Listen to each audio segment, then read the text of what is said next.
Camera চারদিকে ঘোরালেই girlfriend boyfriend এখানে ওখানে দেখা যায়। তো ক্যামেরা ঘোরাতেও। সালামু আলাইকুম বন্ধুরা, আজকে আমি বিকেলে বাসা থেকে বের হয়ে চলে গেলাম জিয়া উদ্যানের উদ্দেশ্যে। জিয়া উদ্যানে গিয়ে দেখলাম আজকে জিয়া উদ্যানে ভালোই ভিড় হয়েছে, অনেক মানুষের ভিড় চারদিকে। 2-1 মাসের মধ্যে এত লোক জিয়া উদ্যানে আমি দেখি নাই। আজকে কেন জানি না অনেক ভিড় হয়েছে জিয়া উদ্যানে। জিয়া উদ্যানে ঘুরে ঘুরে দেখলাম জিয়া উদ্যানের পরিবেশ আগের থেকে খুব সুন্দরই হয়েছে। মানুষ গল্প করছে, আড্ডা দিচ্ছে।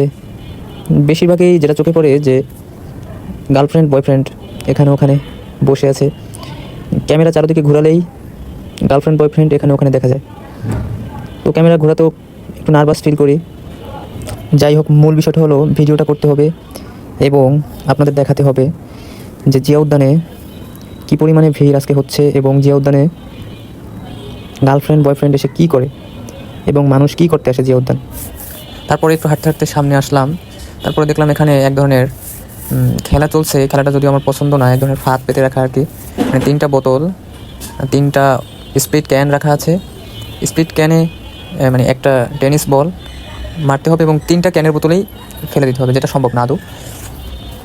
তারপরে খেলাটা দেখে শেষ করে তারপরে একটু সামনে আসলাম। এসে দেখলাম চারদিকে শুধু কাপল আর কাপল। মানে ওই দেখেন শুয়ে আছে, আমি 3 ঘন্টা আগে ওনাদের দেখছি ওইভাবে শুয়ে আছে। তারপরে